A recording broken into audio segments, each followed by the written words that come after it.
All right, this is the moment you've all been waiting for. Let's go. What the hell? This is why? Why? 4 cost, 4/3, dry zombie. Like, forget this ability. Erase the ability. This would have been crap tier. This thing would have gone into pay F to pay respects, straight in cremation station. But no, they had to add an ability, which made it even worse.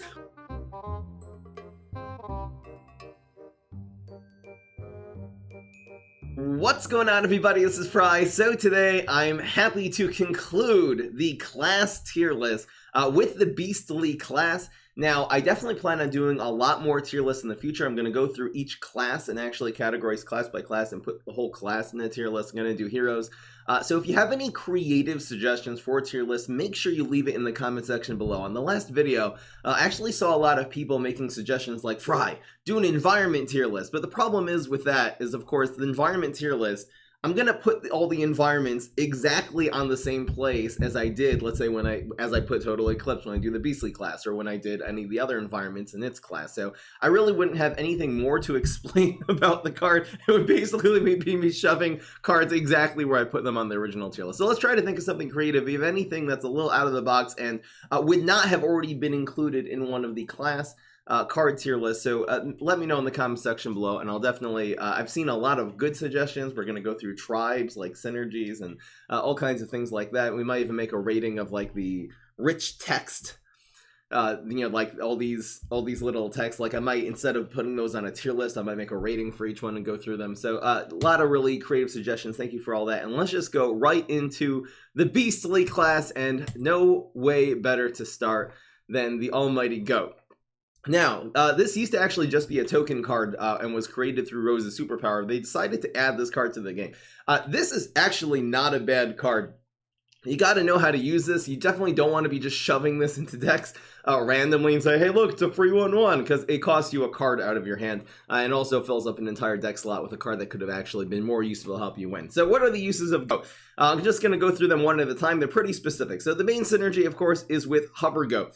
If you play on turn 3 Goat and then you play Hover Goat, so the Hover Goat will buff the Goat to a 3/3. This card is not really good until you buff it up, but once you buff it up, then the fact that it gains 1/1 and anytime any Goat, including itself or a different actual Goat or a different Hover Goat, is damaged, that this makes this card very, very difficult to remove. For example, if you stick your Hover Goat in front of something and buff up the Goat, so then the Goat will be a 4/4, and if there's another minion which they stuck in front of this, it'll then basically have base stats of 5/5. Other than the damage it takes. So it really is useful with that synergy. You can also play this into Hunting Grounds, which we'll get to in a little bit, which will actually give that a little bit of buff stats. You really have to be combining this like with another Goat to be good sort of in that strat. Okay, second strategy is together with Cat Lady. It's just a really good way of buffing up the Cat Lady, triggering that ability. Also, Zookeeper. This is an okay strategy like Zookeeper Go. If you have like Zookeeper and 2 Goats on turn 2, that's like a really strong play because you're going to put a few powerful cards on the field they're not going to be able to answer. Again, Zookeeper's not the greatest card in the world. We'll get into that a little bit later. I would say my favorite Goat synergy, though, is with Secret Swimmer. So I'll definitely explain this more extensively when I get to these cards, but you can scoop up Goat on turn 1 with the Secret Agent. Play Goat, Secret Agent. Then the Goat is a 4/4. So on turn 2, you can then play a 4/4 Goat together, if you have the combo in your hand, with the Synchronized Swimmer. That will put 2 4/4s onto the field, which is really one of the strongest stat combos for turn 2 in the game. So I just absolutely love doing that. So Goat really is viable. Again, it's in the Beastly class, so you kind of always are able to make it available with any Beastly hero to the Secret Swimmer combo, besides for being decent in pets. Where are we going to put Goat exactly? I think it's not necessary for the Secret Swimmer combo. Again, there are actually, I find that it is a bit of a detriment, because then if you don't really get the secrets, if you don't get the Secret Agent or the other Hover Goat, it ends up being a pretty bad card and a pretty big liability. I know there's a lot of people in the chat rooting for this to be an S tier, but it's certainly not going there. I'm going to give Go a solid B. It actually is like, this B means it's really solid, though. It's a great inclusion in a lot of decks. It's not really necessary in any deck. And again, it is really fun to do like an all-out goats, like goating viral. You can find, just type in Frame Up Goat. You'll see all the goat decks that I've done over the ages. It's a nice, really solid card, and I'm putting it in B tier. All right, here's Cat Lady. Cat Lady is really the heart and soul of pet decks. Now, my favorite Cat Lady deck, of course, is OTK Cat Lady. We call that the Salty Cat deck. If you haven't seen that deck, absolutely look that up. Please look that up on YouTube, because that was seriously one of the most fun combos, where you actually just stall for time, draw a lot of cards, and then teleport in a Cat Lady using a Morticia. You have teleport.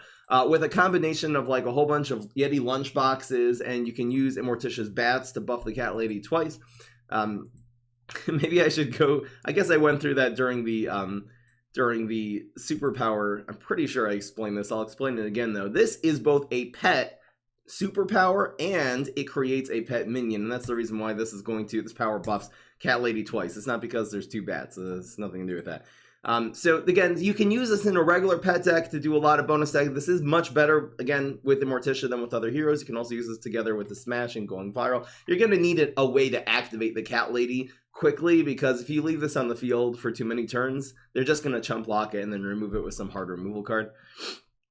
This has really ridiculous stats for a one-drop. You should not be playing this almost ever on turn 1. This is a huge mistake, because if you play this on turn 1, they can stick a 2/2 in front of it, will do 2 damage, and then 2 damage next turn just finishes off, and they really get a free shot and one of the more powerful cards in your deck.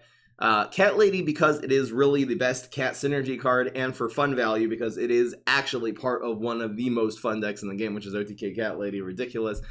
For those reasons, I'm going to be giving us a nice solid A. I think that's definitely where it belongs. All right. Next, Cheese Cutter. This is actually one of the best cards in the game. It took me a while. Like, Galactic came out a long time ago. It took me a while to understand how great this is. The point is, it's a 1-cost 2/2 that if this hits phase one time, the Conjuring the Gourmet card, which is typically a lot of like really cheap cards that give you tempo. So I'm actually going to just type in the word gourmet and we can sort of see what the cards are. It's more cheese cutters. If you get a nibble or a lunchbox for free, it's amazing. Most of these cards, I know you can get like over, but 3-cost over stuff, 3-cost 4/4 is really, really good tempo. You maybe don't want to get King of the Grill unless in your early game, but you can get a 1-cost bonus attack. You can get a ram card. There's just so many. You get any of the treats you get is just amazing. You can get 1-cost fruitcake. I mean, the gourmet cards are actually like a pretty decent set. I know there's some mad cards here, but even 1-cost 2/2 strike through is not bad. You know what I mean? There's nothing that's like absolutely horrible here, unless you get Garg Feast in the game. That's certainly not going to go to turn 10, but either way, you got a turn 10 Garg Feast. So there's one more ramification of this hit phase conjure ability, and that is when you play Cheese Cutter, your opponent has to answer it immediately. So if anything, this could really just be a stall card. I've actually used this in control, like with Morticia. You don't really have necessarily the great 1-drops to control. So instead, like, you run Nibble, and then you run Cheese Cutter. And if you stick Cheese Cutter on the field, so either way, if they remove Cheese Cutter, you've successfully stalled turn 1 into turn 2, and you're able to, again, in a control deck, the later the game goes, the better. Second of all, if this ends up hitting face, then this is going to create, again, such a powerful gourmet card that they're going to have to spend so many resources, more than you, taking care of your card advantage and your tempo that you have on the field. This is also, again, very good combo with Smash with Flag Zombie. It's like auto-include, because you just play Flag Zombie on 2 and then a bunch of 1-drops, and Cheese Cutter is really one of the best 1-drops in the game. This can be used in basically any deck. Cheese Cutter is never a bad idea. Of course, it is very good, like I explained before, with the Secret Swimmer combo. You play this on 2 with Secret Agent, and then on turn 3, you hit him with the Synchronized Swimmer, putting 2 humongous, really powerful threats on the field. Because this is probably a good idea to include in almost every deck, both control and aggro and there's no place on this tier list other than S tier for Cheese Cutter. This is seriously one of the best cards in the game, and this is a really good, if you want to craft and you play Beastly, especially if you play Flag Zombie decks or you play I don't know, control beastly decks. This is like a really, really great craft. Absolutely fantastic card. All right, here's Dog. So Dog Walker is not a horrible card. I used to use Dog Walker as the turn 1 sort of control card before I realized that Cheese Cutter is just a better, much better option, because they can't play a card in a different lane against Cheese Cutter anyway. It's a stupid idea. So the problem with Dog, of course, is the fact that it's severely outclassed by Cheese Cutter. It's, even if you need a 1-cost pet, it's severely outclassed by Frady Cat. I mean, Frady Cat is definitely a better card. We'll get to that in just a second. So the Dog, again, this is okay for budget players who don't have access to all the event cards and the super rares. So then this is fine. This is actually a decent 1-cost pet, so I'm not going to say it's bad. Pet decks are okay for beginner players, not bad. You still do need the ones, 4 copies of Cat Lady for that really to be viable at all, though. So just another reason why for budget players it doesn't necessarily make that big of a difference. Where are we gonna put Dog Walker? It's to the point. I'm gonna not put it in F because for budget players it's fine, but I'm gonna be sticking this in D because really on the highest level of the game, there's basically no reason to ever run Dog Walker in a deck ever. Next, here's Frady Cat. This is a really interesting card. This is almost like the Forget-Me-Nuts of the zombies. Like, instead of preventing your opponent from playing tricks, this really punishes them for playing tricks. So again, if you have a flag zombie deck with Smash, you play a bunch of cards, Frady Cat's a great option, because if they go after any other cards or your flag zombie or anything like that, the Frady Cat really, really punishes them. This, of course, is a pet, so it's sort of auto-include in pet decks with Cat Lady. This is the fact that some of these 1-drops like Cheese Cutter or like Frady Cat are good in the late game. Like, if you put this, most 1-drops in the game, if you get them on turn 5 and 6, they're kind of just like dead. The fact that if they play tricks, this is going to be such a huge punish. They really are going to have to spend a trick on this first and then be able to be less efficient against your other cards. Really makes Frady Cat a viable card if you have an extra brain in the late game. Really makes it very good. The fact it moves around is cool. You can stick this little cool combo into Hunting Grounds, and then anytime they play a trick, then this will move out of the Hunting Grounds and actually gain 2/2, 1 for leaving the Hunting Grounds and 1 for its own passive ability. I think Frady Cat is an excellent card. Excellent card. I'm actually going to be putting this in A because it's a really viable card, not only in pet decks, but in flag zombie decks, but really in a lot of decks. If you need a 1, if you need that tempo and you need a card that's really going to punish plans for playing tricks, it actually is a decent card. I really think that does belong in A. All right, here's Nibble. Oh, this is going to be a really hard card to rate. So this is a very, very circumstantial control card. Like, the fact it only removes 1/1, it's much worse than, let's say, Bungee Plumber and Rolling Stone, in my opinion, which are much more reliable options to actually removing something. 1/1 is typically not going to cut it. Now, if they have a big minion that's down to 1 health, this is perfect. Plus, this does heal you for 2. There's another little thing about Nibble that sometimes really does make it better than Bungee Plumber. Let's say the plants put a 2/2 onto the field. I don't know what it's going to be. Click P. Something 2/2 that's not a bullseye. So it can't be Galactic Cactus. Can't be Haunted Pumpkin. I'm just trying to think of what the real good example of a 1-cost 2/2 that they're going to play. Like a Click P, even if you reduce it by 1/1, it can still grow if they play another Click P. So, but if you are able to reduce a card to only doing 1 attack and it does not have bullseye, it's going to be pinging your block meter, which really, again, doing 1 damage non-bullseye turn after turn actually gives your opponent an advantage in the early game of this game, because then they're going to get free superpowers, not be taking a lot of damage, and the free superpowers will really definitely outweigh the tempo that you're gaining by having a 1/1 on the field. The superpowers are going to give them a lot better value than that. So Sunflower Seed, like I feel like if there were more like 1 health, like really good 1 health, 1-cost minions, like let's say Haunted Pumpkin was a 4/1, for example, which I think would probably be a really good it might be a really good nerf for Haunted Pumpkin. I'm actually only thinking about that for the first time right now. Like, why would Haunted Pumpkin should be a 4/1? Because it actually is a little bit too good at 4/2. Like, Nibble would be a lot better. This does answer Bonk Choy. Again, this does heal. It's not bad. It just makes sort of Immorticia and the control Smash. It just makes it a little bit, like, worse. I know you have Rolling Stone with that, but, like, what's your other option against Cheese Cutter? It doesn't make its way into a lot of decks. We do use this in the late game Immorticia, like, teleport Zombot decks, because it is good to have a little bit of healing access. So where are we going to put this on the tier list? I'm going to... I feel like it's circumstantial. Sometimes do a lot. It's a great answer to Admiral Navy Bean. Great answer to like Astro Shroom. It's actually better than Bungee Plumber because not only does it remove it, but it also heals you for 2. I'm going to give this a B since it is worse than some of the other removal cards. Again, this is a nice solid card and it doesn't actually make its way into a lot of decks. And again, if you have a better option together with Nimble, let's say like Rolling Stone or Bungee Plumber, you definitely go for those. So I'm gonna just give this a solid B. I think that's really where it belongs. All right.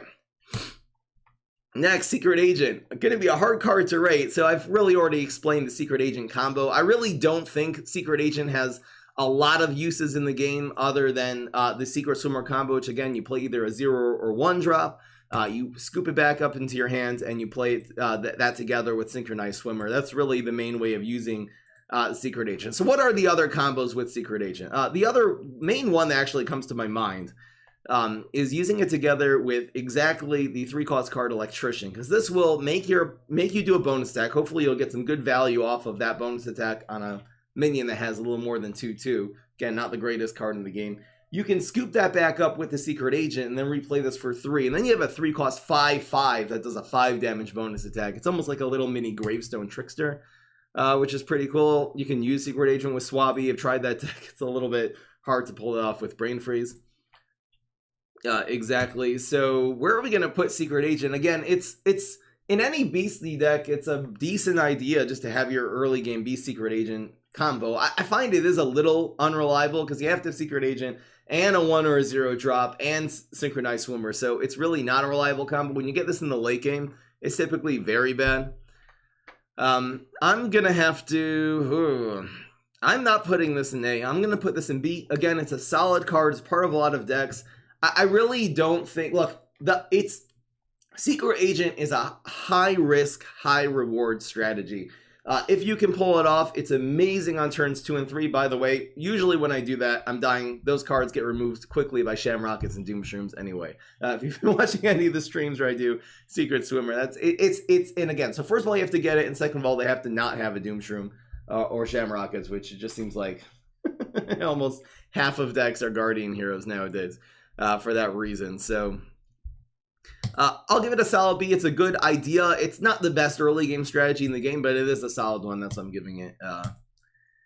Nice solid B. All right, Skunk Punk. I see people, budget players, using this in pet decks. If you're low in pets, do not use Skunk Punk. It's a really, really bad idea. You think, oh, it's gonna buff it's gonna be worth it, because even a 1-cost 2/1 is just horrible and circumstantial. Skunk Punk is not a good card, and it is going right in F tier. If you don't have enough pets, look, let's say you just have your 4 dog walkers, don't run Skunk Punk, run Nibble. It's better. Just run, I don't know, probably Snorkel is better than Skunk Punk. Which leads us right neatly into Snorkel Zombie. Now, this is not a very good card. It's sort of nice having a little amphibious answer, like an amphibious option in Swarm decks. Typically you don't need that. I'm trying to even think, like, let's say with Smash, like Flag Zombie decks where you swarm a bunch of 1-drops, like having an amphibious minion part of that combo is not that important because you're only very rarely even going to have 3 1-drops that are land based on turn 2 together with the Flag Zombie. Having an option to play in the water, it's just okay. I've really found Snorkel is very underwhelming. The fact it only has 1 health also makes it a lot worse. I feel like as a 1-cost 2/2 amphibious, this would actually become a solid card. I also sort of wish that this had some synergy. Like, if this could have easily been a sports card, which in Sports Smash would be just auto include, opening up the water lane to a nice cheap sports card that can like combo with, it can be together. Instead of running Arm Muscler, you can go with Snorkel Zombie in the water together with Gladiator. Like, that would be a really good option. Maybe if this was a pet somehow, like you'd just be holding a fish. That's how pets work in this game anyway. I feel like that would also be maybe a decent option. I know he has party synergy, but I feel like for budget players, it's not a horrible card if you're playing a little bit of aggro. But again, it's basically on the same level as Dogwalker. It's basically on the highest level of the game. It's never going to be included in any deck. For budget players, I guess it's okay. Gives you an amphibious minion. Meh. All right, here's Lunchbox. Oh, what are we gonna do with Lunchbox? So again, the main deck that this even just comes to mind is OTK Cat Lady. I feel like that's actually the only deck I really run Yeti Lunchbox in anymore. And it's obviously one of the best cards in that deck because it buffs your Cat Lady by 4 attack per shot. 1/1 plus it triggers the Cat Lady since it is a pet trick. Triggers the Cat Lady to do 3 extra attack. So it's extremely good in that deck. You can run this in pet decks. It's fine. It's probably worth running a couple of these in pet decks just to have an easy way to protect your Cat Lady and trigger it and trigger your Zookeeper perhaps. Really don't run this in any other deck though. The problem with cards like Yeti Lunchbox is that if you save 1 brain over in order to play it on your minion could just get outright removed and then you sort of wasted a brain that turn, which is very sad. It's going to have the same problem. We're going to have even a much stronger problem with cards like Vitamin Z for that reason later on. Where are we going to put Lunchbox? It's part of one of the most fun decks in the game. It's kind of useless in everything else. I'm just going to give it a B, I guess. I could probably put this in C. It's only really good in one deck. It's not even that good in pet decks. Pet decks is probably better just be putting more minions on the field. It's either B or C. I think I'm going to listen to the chat on this one, let you guys decide. Looks like most people are saying C, so I'll go with that. It's really... I think if I gave it a little more fun extra credit, it would be in B, but anyway, moving right along. All right, here's Biodome Botanist. This has been a really hard card to find a actual place in the deck. It's sort of interesting. It creates a minion for your opponent, which I think it's the only card in the game that does that. Correct me if I'm wrong.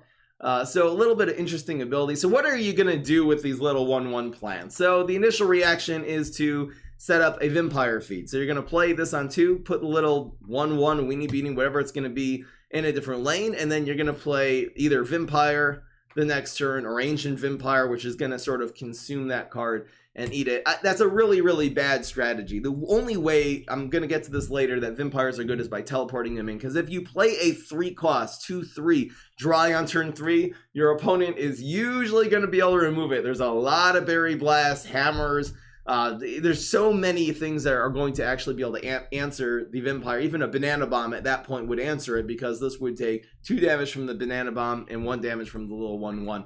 So that's a really bad way of activating Vampires. I guess once your Vampires are already on the field and have already grown, sticking little 1/1s in front of it might help it a little bit, but again, that's just more of a win more strategy. The main way they are going to be removing your Vampires from the field is going to be by using tricks, not by using minions. Using minions is typically a really bad idea to you know, for a very costly way of trying to remove a Vampire, because that can be punished really easily.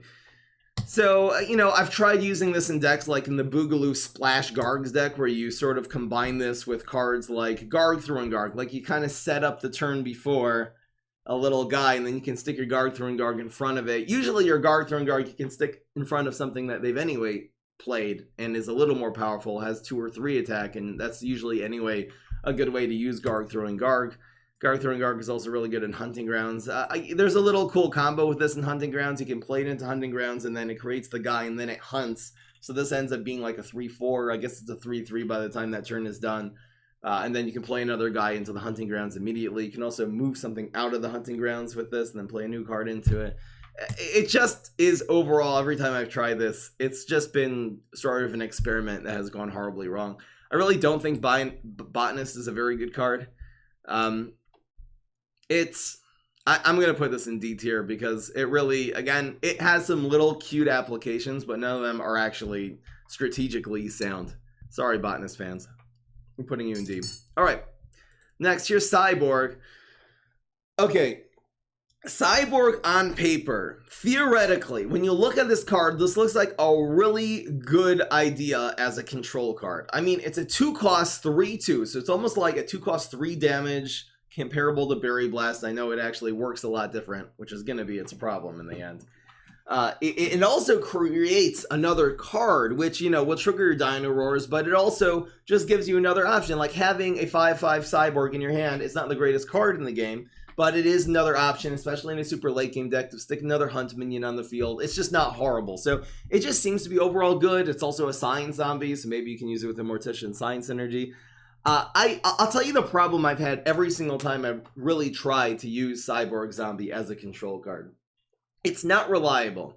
It gets removed by 2 damage. If they play 2 minions and one of them is like a 1-cost 2-attack guy, they've made a really good tempo trade against your Cyborg, and then they're able to play, obviously not after, but first, they can play their other 1 or 2-cost card that is going to stay on the field. Like, you play this on 2, and they play a Forget-Me-Nuts and a Click P. Now, they're at the end of that turn going to have more tempo than you. So the bane, the absolute destruction of any control deck is the opponent gaining tempo every turn. You got to really wipe them off the field every turn. It's just the fact this is a dry zombie makes it really, again, it makes it an answerable control card. And you want your control cards to be answering them efficiently, not the other way around. So again, this has just been the problem with this every single time. I would definitely suggest running a card like Extinction Event, definitely before you run Cyborg. Where am I gonna put this? I don't know. I guess it's more useful than a lot of the D-cost cards here, but I really don't think this is a very good option as control. I'm really talking from experience, because again, on paper, I would have said this a lot better. I'm just gonna put it in C. It's not the worst idea in the world, but it's not a good one either. All right. Here is the Energy Drink Zombies. This is just a really interesting card. Again, really hard to find a home for this. This is a sports card, so I have ran this in the past in Smash Sports with sort of limited success. The problem is this has a very high potential. It's difficult to remove. Like, they can't remove it with minions, but again, it's so easy to as difficult as it is to remove with minions, because it's always running around the field. It's that easy to remove with tricks. You play a 2-cost 1/1. A 1/1 just just dies to anything. And then even if it grows 1 time, which is like, great, okay, so now it's a 2-cost 2/2. First of all, you played a 2-cost 2/2, which is bad. Second of all, 2 health, very also easy for the plants to deal with. It's unreliable in terms of where it goes. Like, maybe if at the end of every turn you could direct which lane it goes into, but very often this is just going to run into a 3/3, let's say, the next turn, and then it's dead. The probably cutest application of this was with Brain Freeze. I was running like a moving pet deck. It was called Move Pets, Get Out the Way. Because if you play this into Hunting Grounds, it'll grow to a 2/2, and then when it leaves, it actually grows into a 4/4 that turn. But again, that's a 4-cost investment that you're doing into turn 3 in order to get a 4/4 on the field, and then they can just remove your Hunting Grounds that turn. So it's not necessarily even the greatest investment in that case. And then of course it always just dies to Shamrocket. Like, eventually, if this makes it, Shamrocket just removes it, which is a problem with a lot of the cards that just rely on high stats. Which this does. The Frenzy makes it sort of useful. Every once in a while, this is great. I can't say it's a horrible card, but it's not a good card either, and I'm just going to be putting it in C with the sort of mediocre. It really just doesn't have a home in a deck. There's usually, if you're running tempo, you don't want to be playing a 2-cost 1/1. You got to be playing a card that's going to give you some solid tempo.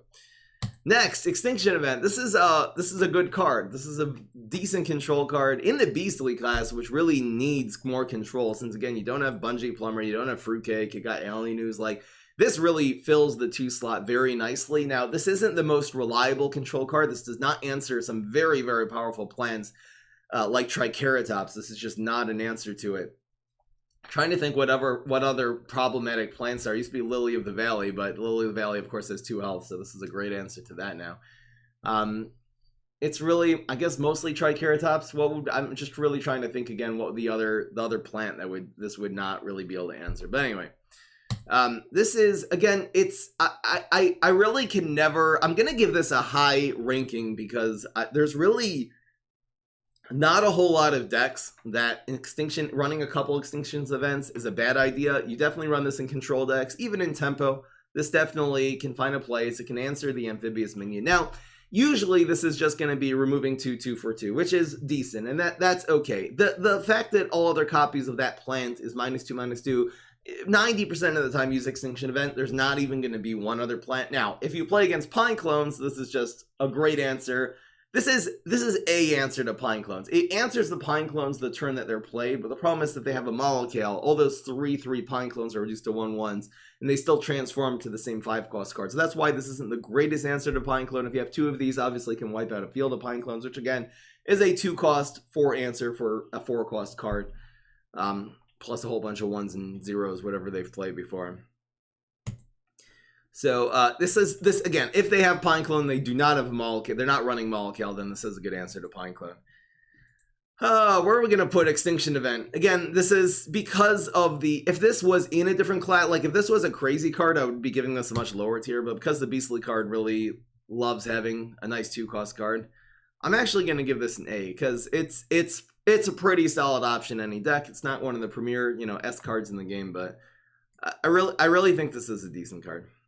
I could have given this B. I think it's A because of, again, it's probably in the whole scope of the game of control cards, it will definitely be a B, but because in its class, it's so important, it ends up being included in a lot of Beastly decks, and that is the main criteria that I'm using for this tier list. What percentage of decks of this class does this card end up making an appearance? And it is pretty high. All right, here's Dead Ghost. They actually added this as a card. I think this used to be a token that would actually come from the Live Ghost back in the premium set, and then this was added in Colossal as its own card.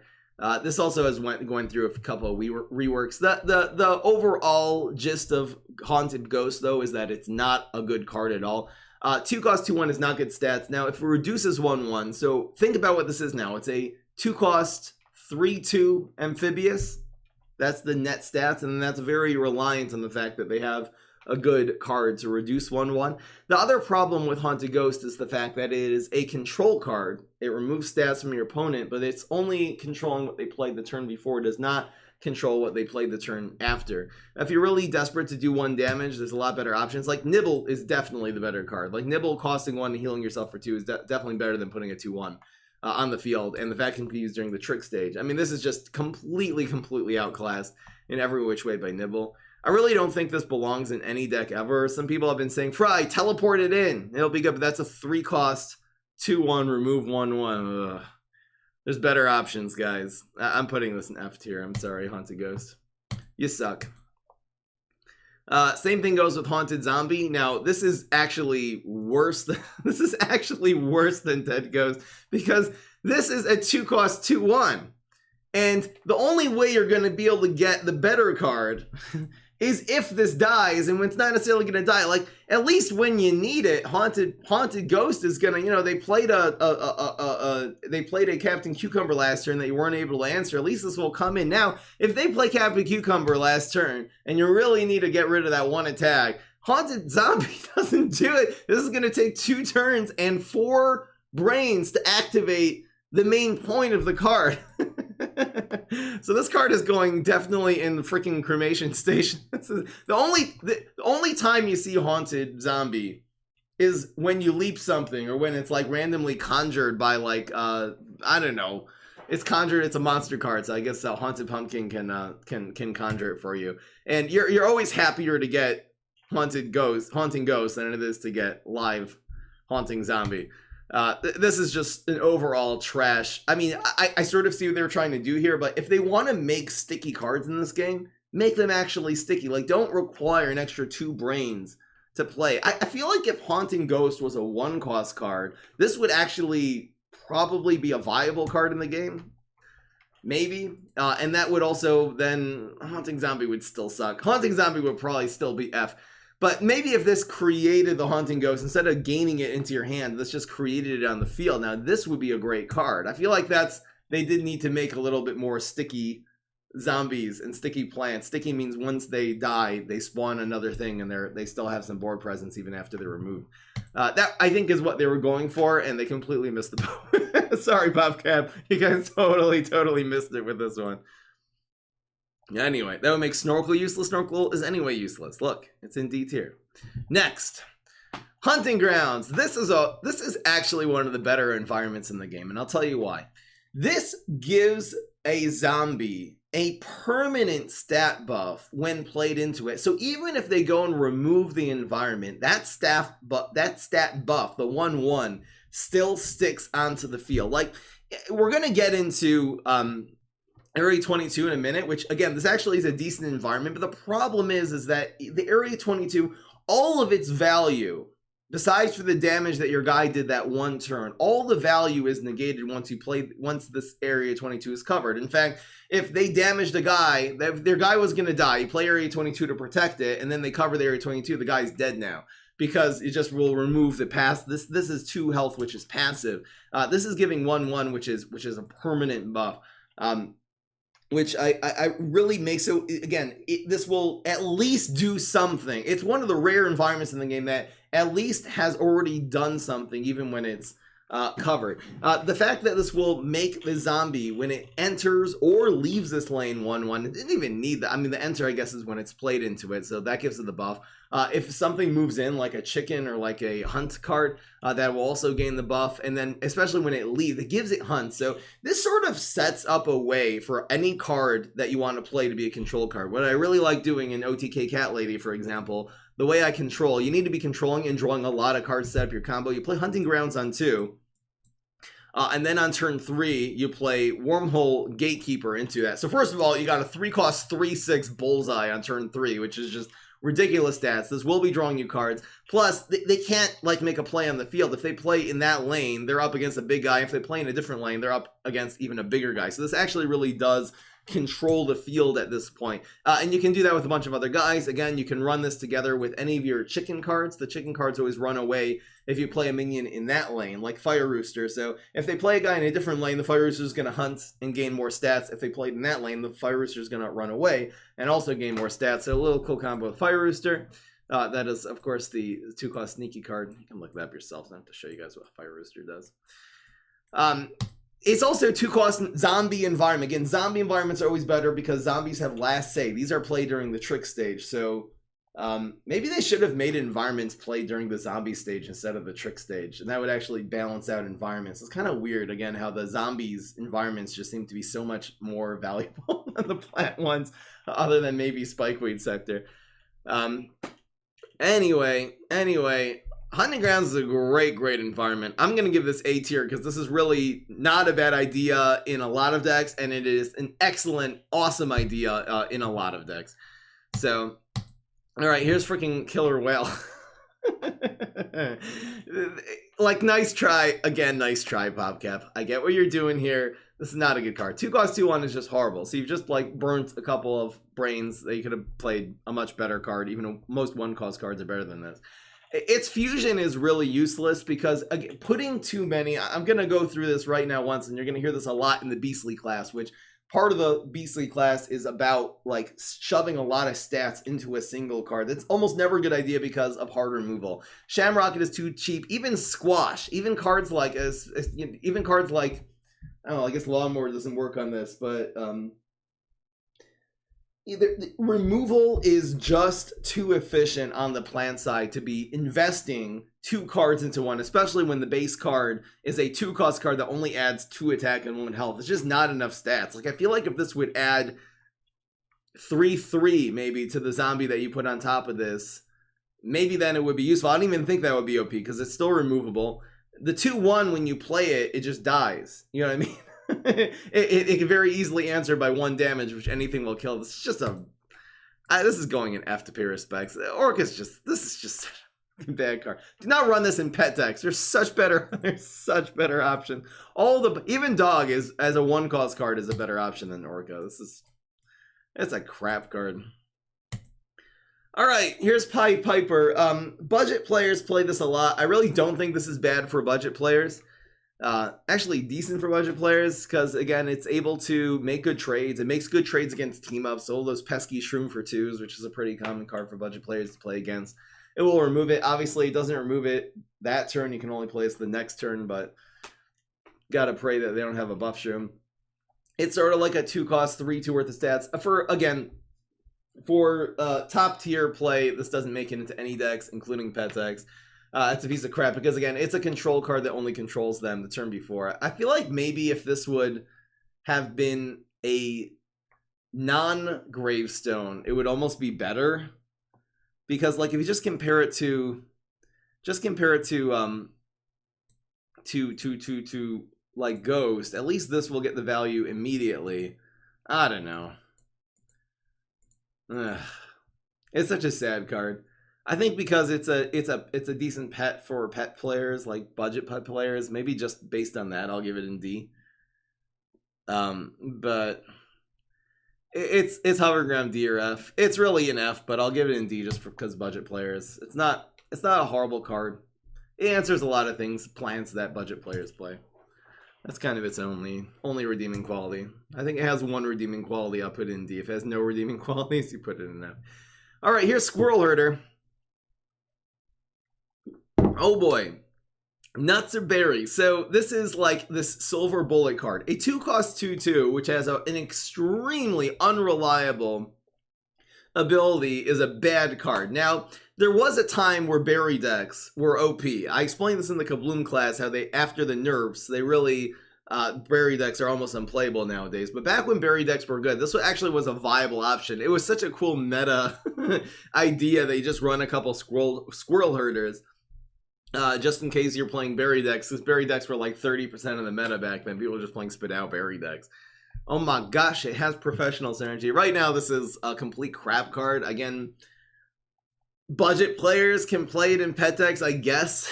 It's a rare, so it is accessible to that. Every once in a while, this is amazing. This does answer cards like Mechanolith, like Mirror Nut, like really expensive nuts like Sergeant Strongberry. I mean, again, every once in a while, this is freaking amazing, but it's extremely unreliable. I'm going to put it in D. Almost nostalgically of how it actually used to be a decent card against berry decks, and every once in a while we have very fun moments with this where you just randomly leap a 1-cost card into a 2-cost card, turns to Squirrel Herder just like perfectly. We have at least one of those in the highlight videos. But anyway, it really just doesn't have a place in the deck. Alright, Seer Synchronized Swimmer. I'm actually going to rate Synchronized Swimmer above Secret Agent, because even though usually if you're running Synchronized Swimmer, you're going for the Secret Agent Synchronized Swimmer combo. You can run Synchronized Swimmer in other decks. Smash Sports, this is a really good... You don't even run Secret Swimmer in Smash Sports. You just run Swimmer. This is a really good combo in that deck, especially if you're running... so first of all, you're running your team mascots, which are going to grow your cards to be pretty big. This is a 2-cost, like, infinite amount of stats. Particularly in that deck if you're running a card called Intergalactic Warlord. Now, the cool little interaction between Warlord and Synchronized Swimmer is the fact that this buffs up everything by 1/1, which gives the Synchronized Swimmer not only a bigger card to copy the stats of, but it also will then additionally grow another 1/1 from the ability of the Warlord itself. So if you played Warlord and the Synchronized Swimmer copies a 5/5, it'll actually turn into a 6/6, which is super cool. So again, this is useful in decks. It's a little bit unreliable. A couple game mechanics about this. If this has big stats, let's say this is a 5/5, and then it gets bounced into your hand, it actually keeps the 5/5 stats. This actually changes its stats. So if you play this onto the field, and the biggest minion you have is a 3/3, it'll go down to 3/3. But if you have nothing on the field, you can actually replay this as a 2-cost 5/5, which is ridiculous stats. The fact this is amphibious also really makes it worth it. It probably wouldn't be that worth it as a ground card, but as just an amphibious minion. This is a really solid card. I'm going to give this an A because it is useful in a lot of decks. It's good with Secret Swimmer, but it is really useful in a bunch of other decks as well. You can do creative combos with this too. You can combine this with Blob, like a big blob, and then you stick it for an extra 2 brains. You really have like a whole extra big blob in the water. You can combine this with Cat Lady for an extra 2 brains. Again, you got like a whole extra. It's almost like having an extra bonus attack in your deck. So that's super cool. All right. Here's Total Eclipse. This is such an underrated environment. This is actually one of the best environments in the game. It doesn't do a lot. Plants here get -1/-1, but the fact it does remove, like 1 health plants, it does remove. This is played as a trick. This covers your opponent's environments, which again is one of the most important parts of especially zombie environments, is to be able to answer. If they play Spikeweed Sector, you play Total Eclipse. This also, it just gives you a controlling environment, which is sort of rare in this game. The fact you can use an environment as a control card. Not only controls their environments, but also controls their plants.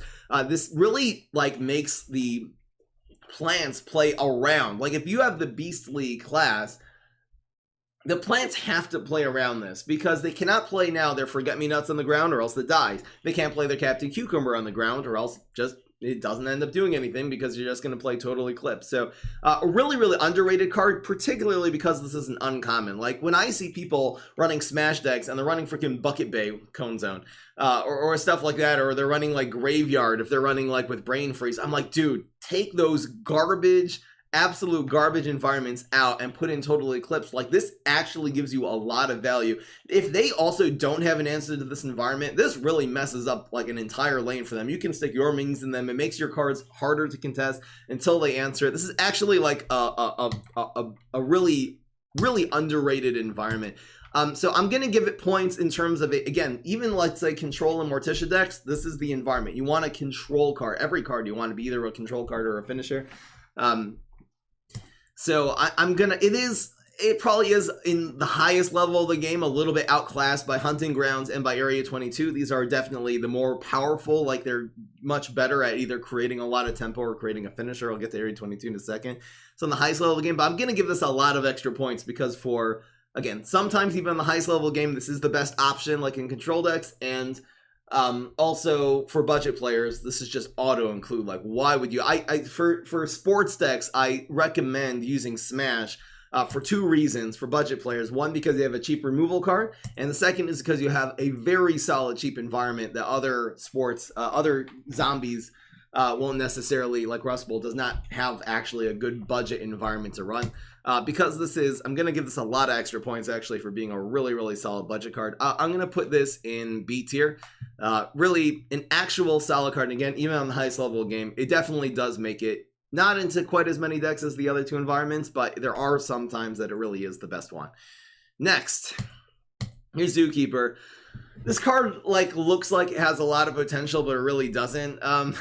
Here's the problem. Even a 2-cost 2/3 dry zombie on turn 2 is a really, really bad idea. So don't play this on turn 2. Even if you play this together with like one goat, it's not even that good. So as a zombie, as a plan, maybe it would be a little bit more viable because at least you have last say. If you play this as a zombie, they can stick a 1-cost plant in front of this and remove it, and you didn't get any value from this. So you always want to play this on turn 3. Now, I used to really think Zookeeper on turn 3 was a really viable strategy, particularly with the Smash.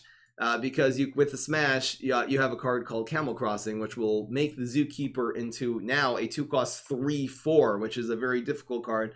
If they try to contest it with a plant, usually none of their plants are going to be doing 4 damage on turn 3, and then can play a whole bunch of pets and really swarm and take over the game. The problem with playing this again on turn 3 is that it will usually not live to tell the tale, the sad, sad tale of that Camel Cross, because it's just going to get removed. It just dies to every single control card. All the Berry Blast and Banana Bite, it's just so unreliable as a card to be setting this up with Camel Cross. And again, it's only with the Smash. I know you can use this together with other cards like Lunchbox, but it has exactly the same problem. So the only time Zookeeper is really going to be useful is like playing this together with like a bunch of cards. Like maybe you can play this on turn 2, then you play a Fraidy Cat, then you play a Goat, and then you have like a 4/2. You have, this would by that time be a 4/2. This would be this would also be a 4/2, and this would be like a 2/1. Anyway, I find that even in pet decks, this is really not the way to go. Cat Lady is the pet synergy card. For budget players, this is okay. I'm just gonna, I'll put it in C just because on the highest level of the game it is meh. I guess for budget players, it's probably better than some of these ideas. But it's not really a good card. All right. Next, as opposed to Alien News, this is actually a really solid control card. Now, it is a little circumstantial because a 3-cost 2/2 removal is not good. Every once in a while, that's great, by the way. The answer is Captain Cucumber. Answers a bunch of things if you really need that 2 damage. But it's pretty reliable to be able to get Alien News either on heights or environments. So there's a lot of environments in the game. Every deck runs environments. And then you also have the Heights lane, which this always works. And especially in the BC class, they're going to be trying to avoid the Grounds lane a lot because they don't want to get, let's say, Total Eclipse. There are going to be some problems about the Ground lane. So if they're playing on the Heights lane, then Alien News will obviously remove whatever they play. Again, this is a card that you can play around. I happen when I play Captain Cucumber, I play it on the Heights lane just to play around Alien News, because on the Grounds lane, you don't want the Captain Cucumber going down to a 0/2. You'd rather it just be off the field, typically. You don't want to clog a lane with that.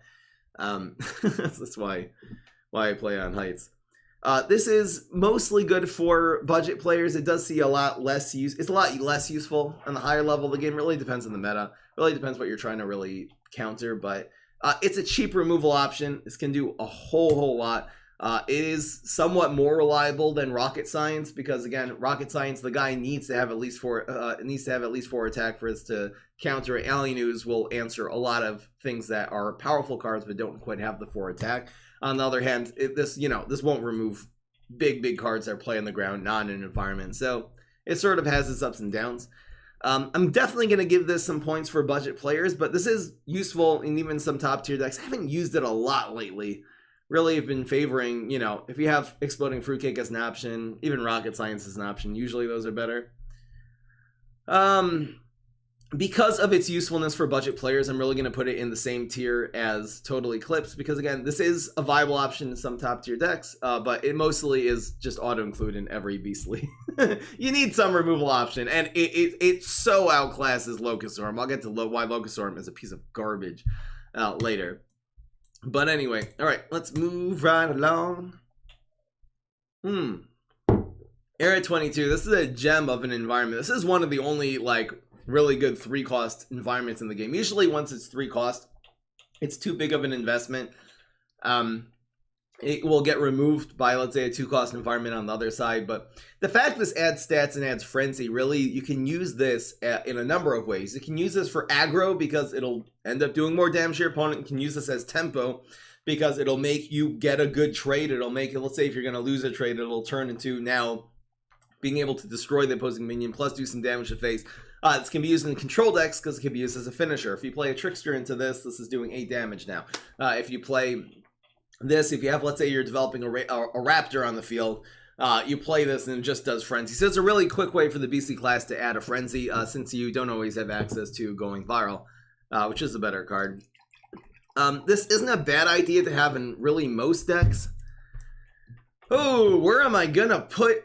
You obviously just have to make sure that you're getting a lot of value when you play this. Again, the fact this is a zombie environment makes it even viable because you had that last say, this really can't be answered the turn you play it. The problem with Alien News is your guy that you're gonna, with Area 22, I mean, is the fact that your guy that's there, it's not reliable in the sense that your guy might get removed, so you can't necessarily, use this as a finisher. It might be better to use your brains otherwise, but you need to have a couple environments in a deck, and it's really not a bad idea. I'm not going to put this in S tier, but I believe I'll put this in A, because it's a top tier option. If someone's running Area 22 in basically any beastly deck, aggro, tempo, or control, I don't really have a problem with that. It's a decent finisher. It's a really efficient way of adding frenzy to a guy, which is really good. All right. Here's Dolphin Rider. This was again one of the really fun cards. This thing was a horror scene in the original Plants vs. Zombies. You're finally dealing with the water zombies. You're trying to figure out how to do that. You're sticking, your pea shooters on top of lily pads. You're even protecting them with walnuts on top of lily pads. And then this guy comes in. He's so freaking fast. He jumps over the walnuts and starts attacking your guys. I mean, this thing was a night. I love that, though. I mean, this was one of, again, another great example of one of the great cards that they had in PvZ 1. It was just one of, so charismatic. It was just such a way of, adding excitement to that game, that masterpiece of a game. And in this game, they just made it into a piece of trash garbage.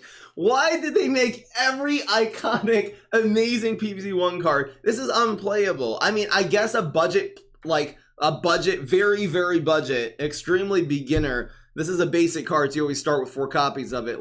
Pet deck could run this. I guess if you just have nothing better to do with your life, I guess you could just run this as an amphibious minion.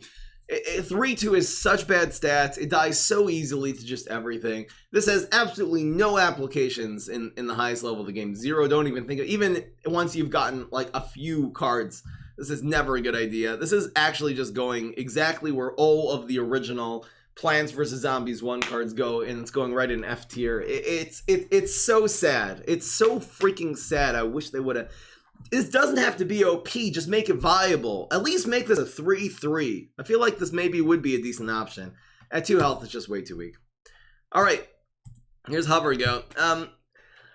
I see people running Hover Goat in decks other than Goat decks. I really sort of run this only in Goat decks. The Science Energy doesn't help because even if the Drone Engineer ends up buffing this one time, it's not going to last in the field. The fact that this gets bounced back into your hands, it sometimes makes it better, sometimes makes it worse. So I already explained how to use this together with Goat.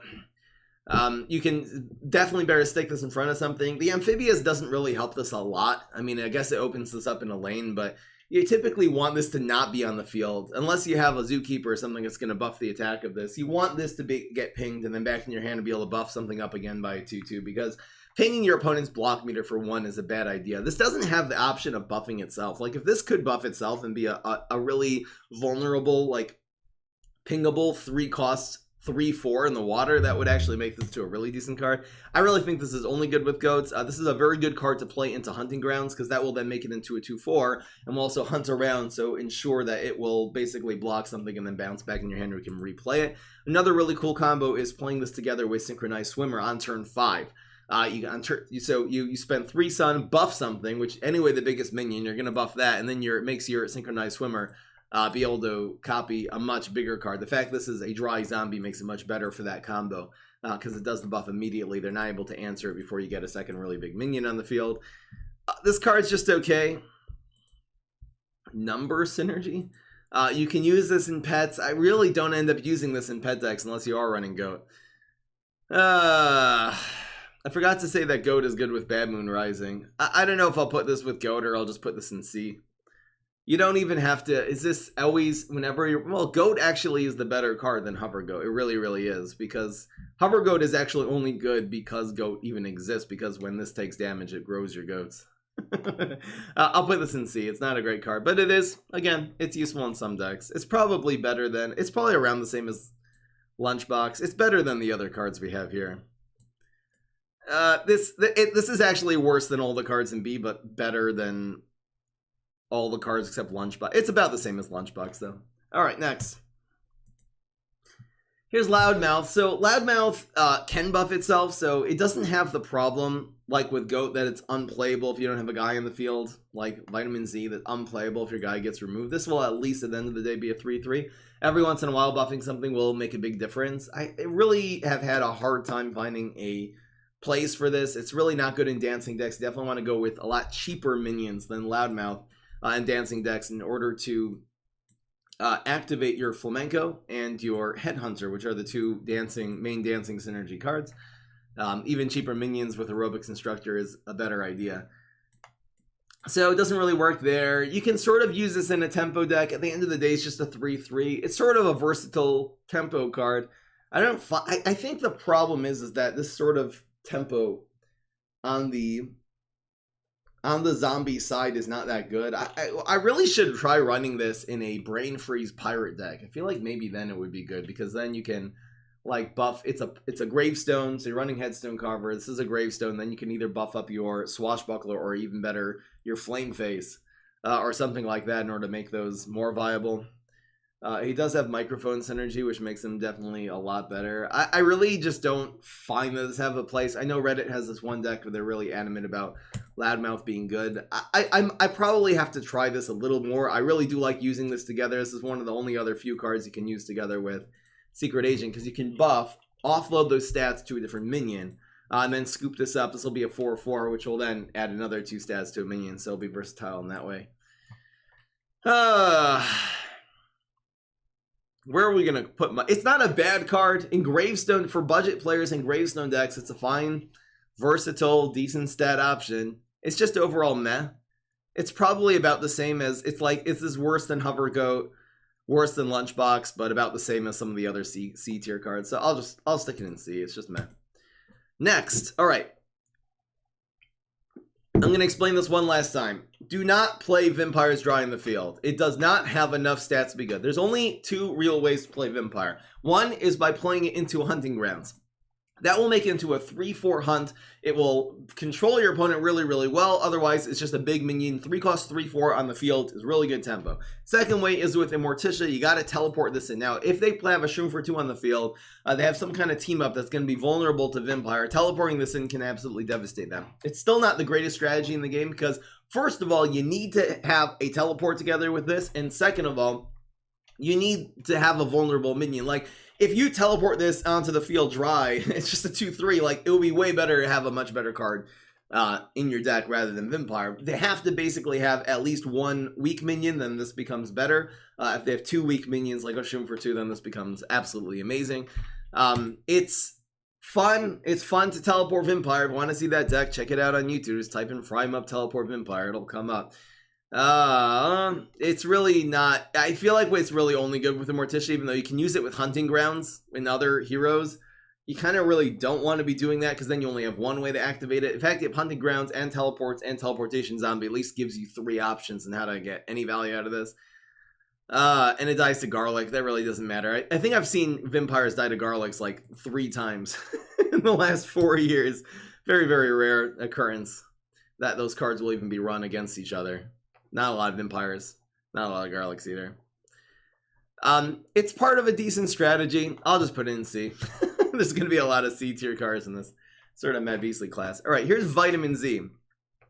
Every once in a while, Vitamin Z is just amazing. It creates a big card, and the plan just does not have an answer to it, and it's great. But in general, Vitamin Z is a really bad idea for 2 reasons. First of all, it's unreliable. You need to have played a minion. If this is being played on turn 3, you need to have played a minion on turn 2, which survives the entirety of turn 2, and then survives the entirety of turn 3, and then you can buff it up with Vitamin Z. Or if you're playing this on 4, then you've just played a 1-drop on turn 4, which, like, you're relying on getting the big tempo by playing Vitamin Z. Just play a bigger minion. Like, play a minion with actual better stats instead of trying to play a little weak guy and then using this on turn 4 to buff it, and maybe some miracle that little one cost guy will be removed. And the second problem is that even if you do pull off Vitamin Z, so you're investing 2 whole cards into 1. It's a minimum of, let's say, 4 brains into a card. Usually you're investing a lot more, 5 brains opposed to 2 cost card. Shamrock, it just removes it. So they're using 3 Sun and 1 card to remove 4 to 5 brains worth of your 2 cards, which is a horrible, horrible position to be with in zombies. This really is not useful in any deck ever. I guess budget players maybe can use it, but on the highest level of the game, this just does not appear anywhere. The only really cool way to Vitamin Z is if you happen to play Cheese Cutter on turn 1. It conjures a Vitamin Z on turn 2. Now, 2-cost Vitamin Z I think would be fine, and that would be a really good way to make this card actually viable. It's the exact same stats, make it 2-cost. I feel like that, the fact that you're not having to, you can be playing it earlier in the game, and you can also be playing it a less investment to that card that's just going to die to Shamrock. This would be viable. 2-cost Vitamin Z from Cheese Cutter is obviously amazing because then you get a 5/5 on turn 2, as long as they don't remove your Cheese Cutter, and so that's also a big if. Unfortunately, this guy is going in F tier because this is really not a good idea. It's just a flawed card. It really is a tremendously flawed card. It's way too expensive. It's so unreliable, and even when you pull it off, stupid Shamrock, it just ruins it. Like it ruins everything. I hate Shamrock. Zombie Yeti. Zombie Yeti is not a good card because it doesn't give you a lot of tempo. It's a 3-cost 3/3. I mean, you can stick this in front of what they played the last turn. Maybe it'll get a good trade. Not a good idea to use that as a control card. It gives you Yeti lunchboxes, which basically is only good in OTK Cat Lady. I do run a few of these. It's like good to play into. Again, I'll go Hunting Grounds on 2. You play the Yeti into it on 3. That's a 4/4, which will hunt the field. It'll give you a lunchbox, so even if it trades evenly, you've still gained off of that. But just spending 3, playing this dry on the field, it's such a huge investment, and then you just lose the stats because it bounces itself. I think this card would be better if it did not bounce itself every single turn. Pretty sure it would be. But anyway, I know then you can spend another 3 brains in order to gain 1 lunchbox. Just run lunchboxes, which aren't even the greatest card anyway. Guys, he has Monster Synergy. Stupid Yeti. It is good in OTK Cat Lady. I'm just putting in C with everything else. You can run this in pet decks. It's really not a good idea running pet decks. In fact, I'm actually going to put this in D because it really is only good in one deck, OTK Cat Lady, and really every other deck in the game. Like, at least Lunchbox is viable in other things, especially for budget players. Like, it's not the worst idea in the world. This is the worst idea in the world in any deck. So again, in OTK Cat Lady, it's A tier, but because it's basically a useless piece of trash, overrated piece of trash garbage, I'm going to be putting it in D. It has one redeeming quality, and that's it. Sorry, guys. Here's Ancient Vampire. Okay, I'm going to start off by trying to dispel one myth. People are always asking me, Fry, how come you don't run Ancient Vampire in a Smash deck and run it together with Going Viral? Because then all your cards are going to have Frenzy, and your Ancient Vampires can be sitting nicely in the water, nice and protected, and then all of your Frenzy guys are going to gain 2/2 whenever they go and they eat a plant. The reason why that is a horrible idea, is because it's almost impossible to pull off. Because think what that would actually take. It means you're going to have to play Ancient Vampire on turn 4. Your guys are still sitting on the field. Meanwhile, the opponent's going to be able to answer them on turn 4. Then on turn 5, you're going to play Going Viral. And then your zombies are going to have to survive turn 5, meaning survive the plant tricks and stuff on turn 5. And they're going to have plants still in front of them. Like, if they had plants in front of them on turn 4, why are those plants still alive? They're usually going to be dead. And if on turn 5 you leave over 3 brains and you're the Smash and you see all these minions, like, who's not going to play around Going Viral that time? Every Hardy deck runs Going Viral. That's why it's a really bad idea. So the only deck, again, this is really good in is the Immorticia Teleport Vampire deck, where you teleport these in. You can play one of these into the hunting grounds. Every once in a while, playing this in the water lane is good. The chances of this actually buffing, as I just explained, another Frenzy card is very, very rare. I've played a bunch of Teleport Vampire decks. It happens once out of every 10 games maximum. This will actually end up buffing like another minion other than itself. Usually just want to teleport this in front of something and it'll grow. It's okay in that deck. It's just going in exactly the same tier, C tier, as the Vampire, because it's really kind of just good in one deck. Next, here's B flat. So this card is super, super unreliable. Very, very expensive card. The problem is, again, as a zombie trick, you gotta like leave over 4 brains to play this. Let the plants play plants, in which case they could be playing 0 or 1 cost or team ups, like really cheap plants. And then this thing just became useful. So you made this whole investment of not playing zombies, passing until the 4 brains until the trick stage, and then this not being a good idea. Which is the reason why B flat is not a good card. Now, the one deck I used to run this in, is the operative word, is Control Boogaloo, where you're really removing everything they play off the field every single turn. You're using Bungee Plumbers, using your Ras to completely like have an empty field. So the theory is that on turn 4, they're only going to play 1 plant, and then you'll be able to remove that like that Bananasaurus Rex. You can remove it reliably with B flat. I feel like that worked back in the olden days.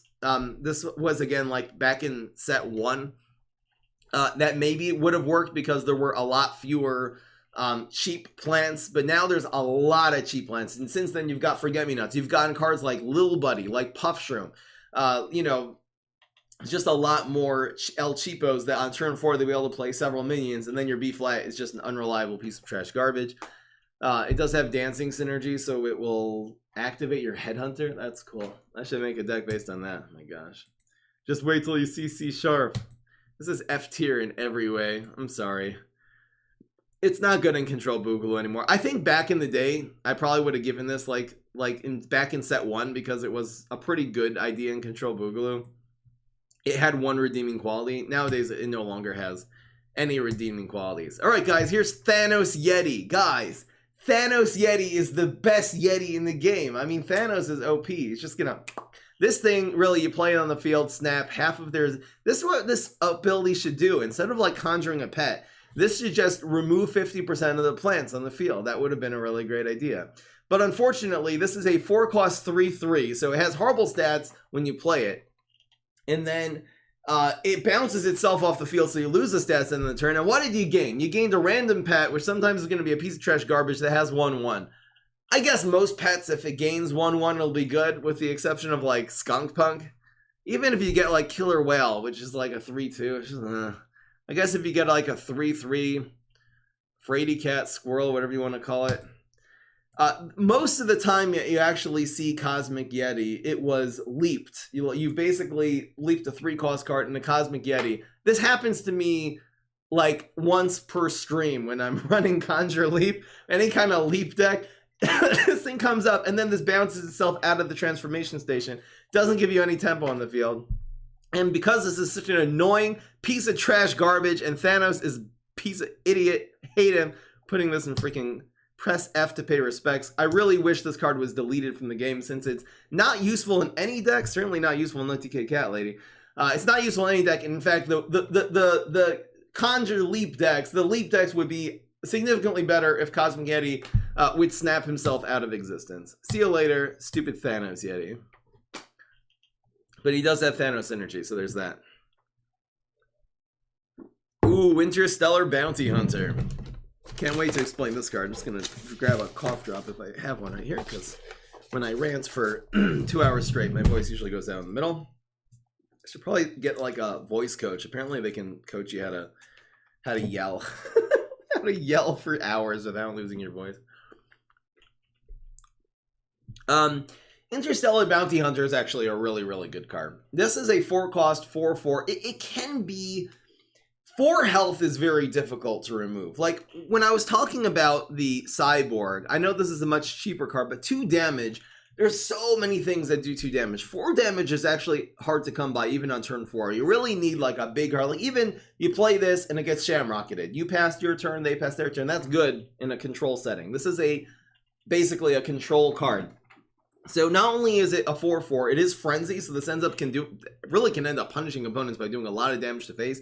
If you're running teleports, you can even teleport this in front of a team up and draw 2 extra cards besides for controlling that team up, which is really good.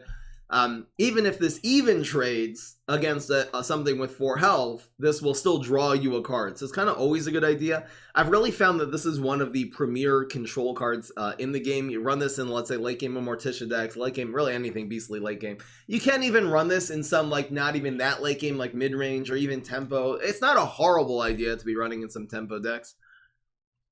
Mostly useful as a control card. Again, if this gets removed by Shamrocket, though, which is a pretty good target, at least you're only losing 1 brain, as opposed to a lot of the cards that we're going to be getting into the freaking later in the stupid beastly class is going to have this problem. This is actually a very, very solid card. I'm giving it a... I really didn't realize how good of a control card this was when this came out in the Galactic set. It really took another year or 2 of just like experimenting this and Control Boogaloo and Control and Morticia and really finding out this is a really, really solid control card. And again, drawing cards means in a control deck means you're going to have more options in your hand, which means you're going to be more effectively answer whatever they play on the field. All right. This is the moment you've all been waiting for. Let's go. What the hell? This is... Why? Why? 4 costs, 4/3, dry zombie.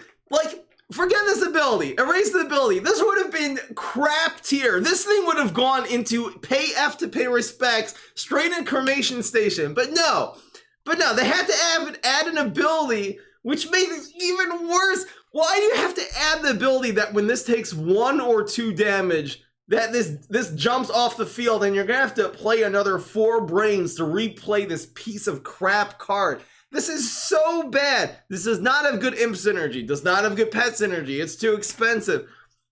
What were they thinking? I want to tell you guys something that most people might not even remember. Back in 2016, I believe this was pre-release. We're talking about like mid-2016 when this game was only soft launched.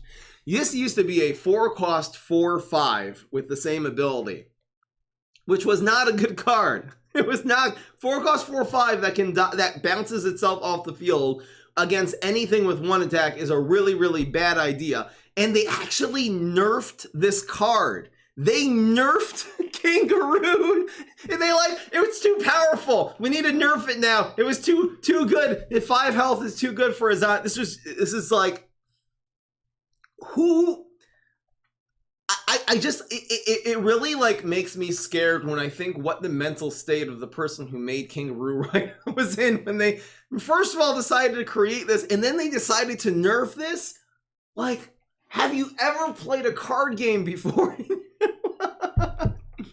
Especially because this has dried zombie sickness. The only time you ever see Kangaroo on any level of the game is when you freaking leap your 3-cost card into this useless piece of trash garbage. You're trying to gain tempo, you're having fun playing Conjure Leap, and then freaking Kangaroo shows up and they go boop, banana bomb, boop, any 1-cost minion, and this thing just flies itself off like, okay, I'm out of here. Back in your hand, and then it sits in your hand for the rest of the game because it's never worth spending 4 brains on this piece of trash. I wish I could, you know what, I'm making actually an extra tier. Screw this. Yeah, we're making add a row below. This is going to be, oh my gosh.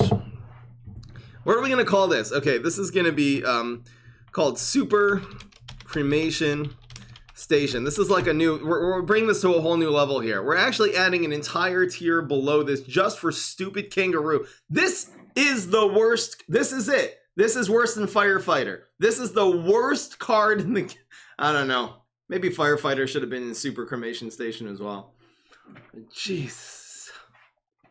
It just, it like, besides for leap decks, it doesn't matter. It just bothers me so much. What were they thinking with this? This game is such a great card game. Why does it have to be smeared by having, I actually get nauseous when I look at that card. Anyway, next, speaking of pieces of trash garbage cards, Overstuffed Zombie. It's not a good idea. It's a 4-cost 4/4. Really, really, really meh. The fact that it's going to heal to full health and gain 2 extra health really does not. Even a 4-cost 4/6 is not good. And it's a very circumstantial 4-cost 4/6. The fact that it heals itself, giving this frenzy, again, it's too much of an investment. This doesn't have any synergy. Oh, it's mustache synergy. Shut up. This is just it's just a big clump of stats that you throw on the field and it gets answered. It just doesn't do anything. Your 4 and up cost cards have to be helping you actually win the game. And this does nothing of the sort. I actually only have 3 copies of this card. I think Baby Fry was like on my phone one time and like started uncrafting like a couple of my cards, and I decided not to recraft this just to make a statement. Piece of trash garbage. Anyway, this is going into Cremation Station. It's just, again, only, I guess if you leap a 3-cost card into a 4/4, it's not bad. I guess if you get this from Cheese Cutter, maybe this actually deserves to be an F. I'm actually upgrading it from Cremation Station into F because it really is not that big of a liability, let's say, when you leap something into it. So this doesn't need to be deleted from the game. There's just no point of it being in the game in the first place. Big Chungus. Big Chungus is useless. Next. This was, again, this is not as big of a flaw as stupid Kangaroo Jumper. We have to find a good nickname for Kangaroo. What are we going to call this exactly? Let me know in the comment section below what you think the meme nickname for Super Cremation Station should be for the Kangaroo. I have to think of a really good one. Okay, here's the problem with Primordial Cheese Shover.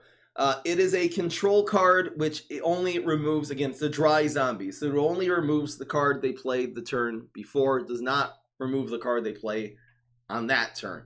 You remove their 3-cost card. First of all, this says Zombie Evolution. So even if this didn't need Zombie Evolution, I wonder if this would actually be a decent card without the Zombie Evolution, because then you could even be teleporting this in to remove cards. That would actually be a really good idea. Even then, if they play a really big card in the field, this would just remove it. In fact, it says Zombie Evolution, so you're going to really have to spend 2 cards in order to ineffectively remove one of their cards. It's just not a good idea. I feel like maybe if the condition of this was less, I don't know what this would be. How about give this less stats and actually get rid of the Zombie Evolution? Make it a 2/2. Like, I feel like it could actually be a decent control card that way. It's just a super, super flawed idea because of how much you have to invest into it, and it's really not a good idea to be running in any deck whatsoever. Even for budget players, run Alienos. Why are you running Primordial Cheese Shover? This is just, it's going in F tier. It's a piece of garbage. Next, Hippity Hop Garbage. No, we'll work on it. Bounce yourself out of the game. We'll get there, guys. Pogaroo. Pouch Potato. Let me know in the comment section below, guys. I'll be looking for good names for stupid Kangaroo. Jeez. Alright, here's Sneezing Zombie. Oh, where are we going to put Sneezing Zombie? So, as a control card, which really this is, it has the same basic problem as Cheese Shovel. First of all, it doesn't control very well. On turn 4, removing 1/1, every once in a while it's great. Every once in a while they have a bunch of beans or mushrooms or something on the field, and this just wipes them off the planet. So it's not horrible as a control card, but again, it really just removes what they play the turn before. On turn 4, you just have a 2/4, and then they can play Banana Source Rex, something that's really going to be super, super powerful, and you're not going to have any answer to it that turn. You can play this with mixed up Gravedigger to pop it back into Gravestone, pop it out, remove the 1/1 again, which again is not a good idea. It's just outclassed by Pogo in that regard. Coronavirus zombie, basically. This is the actual source of coronavirus. It all started with Sneezing Zombie. But oh no, now I'm gonna get tagged on the YouTube stream. I should bleep that out. All right, but anyway. Sneezing Zombie, its other little cool passive abilities, plants and plant heroes can be healed. So when you're playing heal decks and the opponent has Sneezing Zombie, it's like game over. I mean, you're going to have to like use a hammer. It's really a hard card to remove a 2/4 for heal decks. Like, how do they deal 4 damage? I guess they basically just have to have hammer, which a lot of decks really do not run. It doesn't die to Shamrocket, which is a good thing for this card. So it's sort of the bane to heal decks. I feel like this card might keep heal decks in check because heal decks are pretty strong and really annoying, and it's nice that stupid heal decks, stupid plant heal decks like have this card that just dominates them. Where are we gonna put you? It's not the worst idea in the world. I've had some good success with this. Mixed up Gravedigger and such. It's a good answer to heal decks. It's either in C or D. I guess I'll just put it in C. It could have gone in D though. It's really not that useful, but I guess it's okay. It's better than the D tier cards that we're running here. All right. Surfer Zombie. This is actually, on the highest level of the game, you really don't run Surfer Zombie. But for budget players, I think this is okay. It's decent water stats. It does a lot of damage in the water. And again, budget players aren't necessarily going to have always an answer to 3 health. Like, it's just Berry Blast is mostly what's going to remove this. This is decent in budget sports decks. I really recommend people, before you get your more expensive sports cards, to be running a couple Surfer Zombies. It is an uncommon card, so pretty accessible to budget players. Really has no applications on the highest level of the game. It's really only has the 1 redeeming quality for budget players, and even for budget players, it's not that good, so we'll put it in D. It's basically in the same level as like Snorkel or Dog Walker. And again, it does have the sports synergy. Party synergy? I don't know why they did that. Anyway. Alright guys, here's Locust Swarm. I call this card Slocust Swarm because it's too slow. I need to explain again the difference. The same way that Shamrocket is such a great card and Rocket Science is fine. It's balanced. Maybe Rocket Science could cost 4, it would be okay, but that's the same reason why Squash, even though Squash is a decent removal card, Locust Swarm is a horrible removal card, and it's just this exact same concept. For zombies, in order to commit to playing a removal card, you have to pass 5 brains. You have to not play any zombies that turn, wait for the plants to play something, and then maybe you'll have a Locust Swarm. Every once in a while, you're not going to have a good Locust Swarm. If with those 5 sun, they play a bunch of small plants. They play, especially nowadays in the meta where there's a lot of really good small plants. You're not going to be able to play a good Locust Swarm. You're going to spend 5 brains controlling a 1 or 2 cost plant, which is a really, really bad value for you.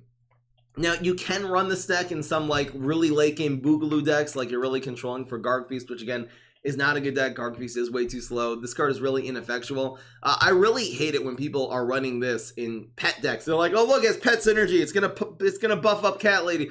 First of all, your Cat Lady can just get destroyed on turn 5 very easily, so it's not going to work. Second of all, you don't want to be spending, again, 5. It's so expensive for just 1 removal card. It's completely and utterly outclassed by Alley News. You definitely want to be running Alley News as your removal card for budget players and not running stupid Locust Swarm. This would basically be an F tier. I think this could actually be useful in like Control Boogaloo exactly, maybe even some Controller Morticia decks. I could see Locust Swarm because again, if you just you have like these early game answers and you really, I guess with Boogaloo it's more applicable because he has like Bungee Plumber. He has a lot of like really good early game answers and you just need that really solid late game answer. In a super late game deck, this might even be better than Exploding Fruitcake because it doesn't conjure your opponent like a Dark Matter Dragon Fruit. I'm going to put it in D because, again, it does have a redeeming quality in super like late game Boogaloo decks, but that's basically it. Really, this is no one thinks this is great, and even then it's still an overrated card. So I'm going to put it in D tier. Next. All right. Mondo Bronto. Basically, every card from now on that I'm going to be talking about has one major problem. I mean, it's really going to be almost everything left in this tier list. I'm actually going to scroll down and just show you kind of what the cards coming up are. Basically, all the rest of the cards in this tier list are going to have a huge problem of being a giant, big, dry zombie that just gets removed very, very efficiently by Shamrocket, and by Squash, and by Cob Cannon, just by Briar Rose, and just by every single removal card in the game. Like, again, if the Beastly class is the time where this really makes a big difference. If plant removal became less efficient, Shamrock has to cost at least 5, Squash would cost 6, Cob Cannon would cost 7. It would make cards like Mondo Bronto. You could actually play this on the field and it would be difficult to remove. Shamrock would still answer, but at least you're not going to be losing tempo on that. They're not going to be able to play Shamrock plus something. The fact, again, this big, dry zombie syndrome, that's just a bunch of stats is bad. Now, Mondo Bronto does, because it is amphibious, which makes it not really that much better. I almost wish this was a Gargantuar, because then it would be something spawnable by Garg Throwing Imp, just to have an amphibious minion for that one minion. I explained that in the Crazy Class tier list. That's a 5-cost Crazy Class card. So, the Dino Roar is interesting. Not only does this grow with the Dino Roar, but it destroys all planets here. So this seems like a really, really powerful ability. This actually has the most powerful Dino Roar ability in the game, probably. It might even be like equal to Mechasaur's ability of creating random zombies. Probably even more powerful in terms of its maximum potential. But again, it's so hard to activate. Like if you play Mondo Bronto on turn 5, so you can't activate the Dino Roar until the next turn. This anyway, 5 damage will basically trade with whatever they're going to play in front of this. They can just not play a minion in front of this. If you play this on turn 6 in front of their minion, and you have to have exactly, like, which cards, 1-cost cards draw cards anymore. Escape Through Time's not even around, even back then. Wasn't a good option. Barrel's gone. It's basically just teleport, some superpowers, draw cards. Really, really unreliable way of activating this ability. I guess on turn 7... you'd have to have basically 2 teleports and a Mondo Bronto. You teleport, Mondo Bronto, and then teleport. You have to have exactly a combo of 3 cards in order to what? Remove 1 guy? Just run Rocket Science. Like, why are you running Mondo Bronto for that reason?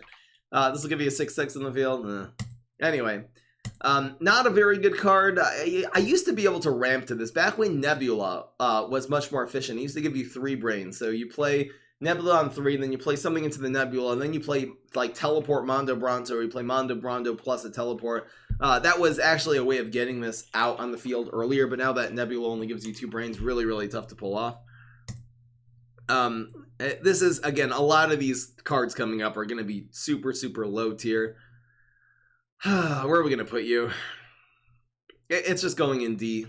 Unfortunately, in terms of actually, again, if you get this from Mechasaur, if you happen to randomly conjure this, if you get this from a leap, it's really, really good. So I sort of like this being in the either, but in terms of actually running in a deck, even on the highest level of the game, it's a legendary. It's really not that useful. All right, next. Smashing Garg, exactly the same problem. I'm not going to go through this with every single Garg, but it's just a 5/5/5 frenzy. It dies too easily, a big removal. There's a lot of plants that really even counter this very, very well, like 5-cost plants that are able to do 5 damage. Even cheaper plants can sometimes counter this. Let's say like just a magnifying grass or something like that is a cheaper plant that counters this really well. So this is unfortunately, again, Smashing Garg. It's one of the premier. It almost seems like they did this on purpose. This is one of the most just wonderful, just feel-good, beautiful cards from Plants vs. Zombies 1. That first time, this is the first Gargantuar. You saw this, you're fighting against zombies, you're fighting against your freaking sports zombies, and then you see this big dude with a ton of health. He's always like throwing swabbies, he's throwing his like imps in front of it. This was so cool. In the original Plants vs. Zombies, it's just this giant tank minion that just be smashing everything and one-hitting them. Super, super slow ball. I mean, this was great. This was so great, and unfortunately, Like every single iconic guy in the original Plants vs. Zombies is just a piece of trash garbage. All right. Your Supernova Guard. This is an extremely, extremely overrated card. For the exact same reason, it dies so easily to any plant removal. Any high-level plant player is going to have a really efficient answer to Supernova Guard with their efficient removal. Now, this is one of the better, let's say, cards, because again, it does cost 5, so it's not that weak to Shamrocket. Like, you only lose 2 brains off a Shamrocket, which is a lot, but at least it's only 2 brains and not like one of the other ones. Teleporting this in is not a very good option. And playing this again into hunting grounds, into other things, it really is not a very good option. Now, some people think this is a good answer to Pineclone, and that is a tremendous, tremendous mistake for a number of reasons. First of all, the Pineclones come out on turn, like, you can't play, like, you have, I guess if you predict they're going to play Pineclone that turn, you can play this, but then they could just do something else, or they can just use one of their removal cards and do the Pineclone the next turn. If they already played Pineclone the turn before, which again, this, because of its ability, it destroys all copies of a plant, sort of like Extinction Event. If they already played the Pineclone before, they already got a lot of value. So reason 2, this is not a good answer to Pineclone. They already got a lot of value out of the Pineclone. Like, they put a whole bunch of 3/3s. They've done a lot of damage. A good Pineclone play on turn 4 or 5 on average is going to do like 9 damage to the opponent's face, which is ridiculous. You play Supernova Guard, this will theoretically answer the Pineclones the next turn. But again, first of all, Pineclones already got a lot of value. Second of all, on that turn, they can just remove the Supernova Guard. Every deck is going to have removal. Third problem is with Supernova Guard, as being an answer to Pineclone, is Molekale. Most Pineclone decks do run a couple copies of Molekale, so you're trying to use this to clear a whole field of Pineclone. You play this on the field, they play Molekale, and this card, again, you just spent you spent 5 brains getting 1 5-drop, and they've played 4 Sun, getting a whole bunch of 5-drops. So those are the 3 reasons why this is really not. Again, every once in a while, this is great. Every once in a while, guys are going to say, Fry, remember that one time that you played Pineclone, and you didn't have Molekale, and you didn't have an answer, and you happen to not have a big removal answer to the Supernova Guard? Yeah, that'll happen every once in a while, but this is not a reason to include that in a deck. It's actually a pretty bad card. It's expensive. It has the same problem as every dry zombie. Every big dry zombie. It's got big stats, but because, again, if Shamrocket got nerfed, if removal got nerfed, this would be much, much higher. This has actually amazing stats. 5 cost, 5, 7 Frenzy with extra abilities. It has Science Synergy, Gargantuar Synergy, but this is just going in D tier with a lot of the... Really, all the Gargantuars are going to be going in D or F, maybe with the exception of Garg Throwing Garg. All right, next. Such spoilers. Next, we got Cyborg. So... Again, getting this from the smaller Cyborg is a good idea, but as a big Cyborg, it's not a really good idea as a control card. Even Locust Storm is a better control card, because this will at most take out really just 1 minion. And they can remove this with Shamrocket, so it's answerable. It's just so unreliable. This is, unfortunately, this is just so sad, and it's going in F tier. I think Kangaroo got pushed off the bottom, which is really good. I'm so happy that happened. Stupid Kangaroo. It's going in F tier. It's not a good control card, and again, has big, dry zombie sickness. And again, Deep Sea Gargantuar. Most of the time you see Deep Sea Garg is when a Garg throws something into the water. This is the only amphibious Gargantuar in the game. It has really, really big stats. If removal was nerfed, this would be a very decent card, like a finisher, especially... I mean, this adds a lot of damage to the field, but it's just sad, just like everything else. This is unfortunately also going into F tier. I'm not going to re-explain. King of the Grill. I'm going to give this a few extra points for being very fun. I love the fact that every time any of your Gargs like attack, it's going to smack itself in the face. I do want to make, like, I'm making a lot of these decks with like late game Immorticia, so I sort of do want to make one with King of the Grill, but really this is just a meme card. And because it's just a meme, I'll sort of give it the benefit of the doubt and actually put it in. It looks like F got pushed off the field. I'll shrink I'll shrink the tier list back. Whoa, this is actually getting way too big. Okay, I guess I'll shrink it now. Oh, shrinky time, shrinky time. How do we do this? There. Now I'll go here. Oh, that actually worked out pretty well. Well, that's great. We shrank it. Because this is just for fun value, I'm putting in D, but really competitively, this would also be an F. Goodbye. What else are we going to do here? Oh, here actually comes a good card. Here actually comes an amazing card. This is, Maniacal Laugh is actually one of the better finishers in the game. Now, this is very unreliable for the same reason that Vitamin Z is unreliable, because if you have just one guy in the field, you cannot just go for Maniacal Laugh. It's a really, really, really bad idea, because that card can get removed. You've invested 6 brains of doing nothing that turn. They remove your guy, they play a couple other small minions on the field, and you have got nothing to do. You got nothing. So the way that you're going to do Maniacal Laugh, there's 2 ways to pull off Maniacal Laugh. First of all, if you have a lot of minions on the field. So let's say you are running Brain Freeze, and you have a lot of imps on the field, and you're swarming, and your imp throwing imps are throwing things across the field, and you got Swabby. So using Maniacal Laugh in a deck like that is a good idea.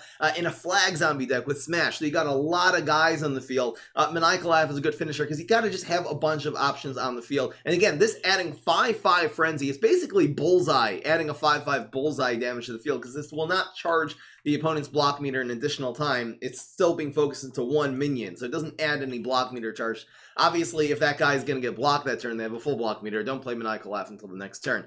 The second way to pull off Maniacal Laugh is exactly with Immorticia, and with this card right over here, Parasol Zombie. This is a really, really, really good combo, and I should be using it more often, because this card cannot be removed by tricks. I know on turn 6, if they have exactly Cobb Cannon, they can remove this. I guess Briar Rose would also be an answer, but it really just limits the amount of options they have to remove this. Plus, if you have even a second minion, which 2 minions might be enough for Maniacal sometimes, that second minion will also be protected. So even if they pull up Briar Rose or they Cobb Cannon the Parasol Zombie, you'll at least have that second minion, which was also untrickable to be able to play the Maniacal Laugh on. This is a really solid finisher. A lot of decks, again, it's unreliable in decks that you're not going to have a lot of minions on the field, but it's obviously not very useful in any trickster decks or anything like that. But this really does make, this is going to be decently high tier. I am going to put Maniacal Laugh. I'm going to put Maniacal Laugh. I'm going to give this a solid A. It actually is one of the premier finishers in the game, especially being in the Beastly class, because Beastly class is very below average. Really, I guess, makes it better. More included in it's included in a very high percentage of Beastly decks.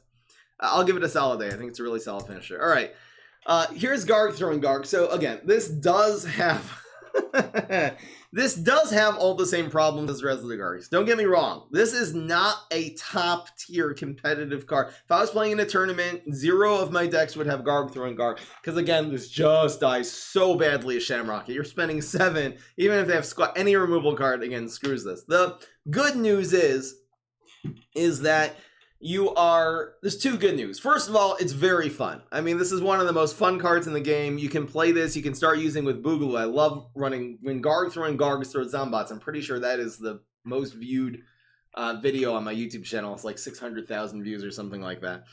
You can start using Barrel of Deadbeards, or even better, Firework Zombie. In order to activate this, you can use Gas Giant, which again, these are all cards which splash a little bit of damage around the field, including to your own guys, and that will actually activate it every single time. It's not like you get a little bit of benefit by your Garg throwing Garg getting damage. You get a lot of benefit. You get an entire humongous new minion on the field. Teleporting this in is a good idea with Immorticia. Again, that's a really good way of activating, especially if you teleport this in front of a team up. You got 3 humongous minions on turn 8, which is fine. It's almost like a Plankwalker that's just way better, because all 3 minions are just automatically going to at least have 5/5 worth of stats. So that's ridiculous just like that. It is, again, for that reason, it is worth running this with Immorticia. Because also, like, let's say, for example, even Supernova Garg, there's nothing you can play together with Supernova Garg in order to make this better.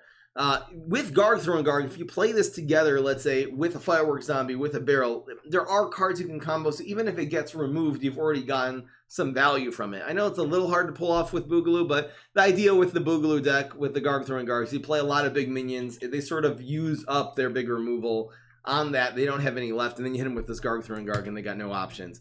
Playing this into hunting grounds is a good idea because then it will not only gain stats but also hunt around the field, ensuring that it will be matched up against a guy, so it will throw Gargs around the field. So the good news is that it's very fun and that it doesn't have the same sickness as a lot of the other zombies, because this is a card again worth teleporting in or worth activating with fireworks. Where are we going to put this? I want to give this a lot of points for funness. I don't feel like it's actually competitive enough to put an A, but I'm going to give this a solid B. Because it is really, for fun value, I'd probably put it in S, actually. As a fun card, I'd put it in S. It could be I'm going to make a tier list eventually with all the cards with RNG in them. Anything with a random effect. And in that tier list, this will definitely go into S tier. But in the competitive tier list, in terms of how many decks, especially that it's useful in, it is super expensive. It's a very unuseful competitively, but it is fun. I'll put it in B. Nice, decent card, but only in a couple decks. All right, here's Nurse. Nurse, same problem as all the rest of the zombies, dies too easily, removal before it does anything. I mean, it's not like when you played this would automatically heal you for 6 or something like that. It would be obviously a lot better. Because then, at least if they shamrocket it, you've gotten some value from it. This usually on average heals 1 time anyway. Very hard to get this to heal multiple turns. We do run this in like the late game teleport Zombot decks. That Nurse Gargantuar, like, it's a very good way of healing and stalling for time. You can teleport this in on turn 8 or on turn 7 with Teleportation Zombie. This will put a big guy on the field. It blocks one of their minions. It also heals your face, stalls the game. So it is useful in that deck. It's not really used. Again, don't run this as like a late game or a control card in really any deck except for Immortician. You got to teleport it in. I know someone made a meme with me looking at all the zombie heroes. I actually really like this Reddit meme. They were all blanked out except for the brainy heroes, because the point is when I'm making these tier lists is that the brainy class having teleport, the brainy class is overall, I would say, the best class in the game. It really does make cards that would otherwise be garbage. Now you're able to teleport them in. Now they actually have a use, even though it's not the greatest card in the game. I'm actually going to put Nurse Garg in C because it does have decent applications in some decks.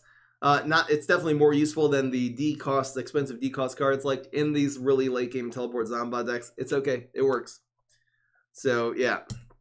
Oh, gosh.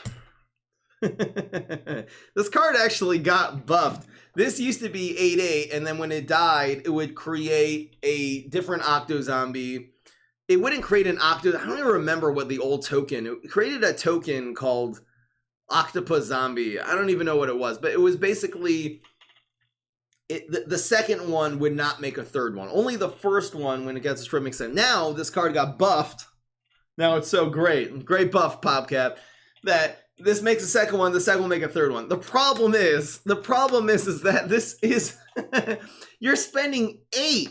How are you spending 8 on this card? It's not good enough. Every removal card, bouncing... just even jumping bean, everything removes this and makes an amazing trade against stupid Octo Zombie. There's no point in teleporting this in because it doesn't even do enough. When you're teleporting this on 9 for 8 damage, it's just not, it doesn't do enough. I mean, just compare this to some of the other cards in this class, like Garthor and Garg and Zombot, that you could be trying to teleport this in. This is a useless piece of trash garbage. This ability is so bad because it's a bad card that you spend 8 to play, and guess what? When it dies, guess what you get in your hand? Another unplayable card. Like, maybe if this card, the second one, costs 4 or something like... I'm serious. Let's say every time Octo Zombie dies, its base cost gets cut in half. So the second one will cost 4, and the third one will cost 2. It still wouldn't be a great card, by the way, even though that buff would be ridiculous. It's a bad card, which gives you a bad card, and really no business running this in any deck in the game. It's really, really sad. The only time you ever see Octo Zombie is when you leap a 7-cost card into an 8, and you're usually very upset. I almost should put this in Cremation Station, because otherwise it would just be Plankwalker, guaranteed Plankwalker whenever you leap it. That would be great. You never want almost never, unless you need exactly 8 damage for lethal. You never want to see Octo Zombie. This is completely unuseful, and you hate getting it. In fact, you know what? This is going in Cremation Station. I don't even care. That is exactly where it belongs. Piece of trash, never useful, and it's only a liability of it being in the game. All right. All right, this is Zombot is the most overrated card in the game. It's not even letting me put this back down, so we'll just camp it in Super Cremation Station. We'll probably upgrade it at some point. This is the most overrated card in the entire PvZ Heroes. A lot of people think a lot of really bad, really inexperienced, I don't want to be too harsh on them, a really new to PvZ Heroes players think Zombot is a great card because they're like, wow, look, it's a zombie. It has 9/9 stats. It has the best stats in the whole game, and it destroys all plants. You just play this card and you win. Most times on the high level of the game that I see an opponent play Zombot, not only do I win that game, I win that game that turn. We're talking turn 9, guys. This is the end of the game. This is when you're supposed to win. You got finishers in your hand. You can literally stick a weenie beanie in front of this on turn 9. And then the rest of those 8 sun that you have remaining, you can just wreck the opponent, and they can't answer it because they've already spent all of their 9 brains that turn on Zombot. They don't have a rocket science to remove your play. You can just make a repeat moss combo, like a ridiculous high risk repeat moss combo, but there's no risk because they've spent all their brains that turn. This is the best example of why a dry zombie, which only removes cards they played the turn before, but does not remove cards the turn they play that turn that you played it, is such a bad idea. I mean, this is the prototypical example of that. Now, let's get into the actual decks where this does have redeeming qualities. I have been running the Saman. I hope you're okay. If you're watching this, please get back in touch with me. We miss you. Saman made this Teleport Zombot deck. I do have versions of this on YouTube. Just look up Fry 'em Up Teleport Zombot. Look at the one I've done in the last year. That'll be Saman's version. The idea is with Immorticia, I should almost just show you this deck because this is really the only good deck that really the only good deck for Zombot. Period. Is a deck where you're going with Immorticia. It's basically this deck. I actually modified it, took out the Zombots and put in Mechasaurs, but essentially this is going to be the deck list where Zombot is good, where you're controlling the early game. I put in some beam me ups. This is an exact version. You want to see that, just look it up on YouTube. You're controlling the early game, you're nibbling, you're teleporting in your teleportation zombies to block them, and you're playing your removal cards. You got your Sham Rockets, you got your Cryo Brains, which you're actually using to ramp up and actually gain more brains every single turn, because you're definitely going to need that if you're going to be trying to pull off a teleport Zombot.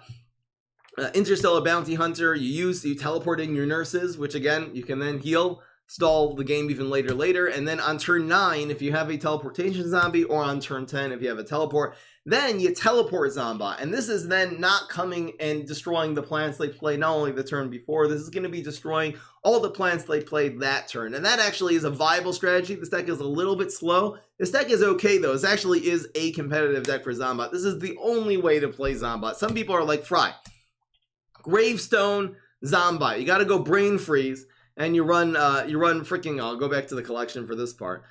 You gotta run Graveyard, which by the way is a horrible environment. It's one of the worst environments in the game. Very, very unreliable.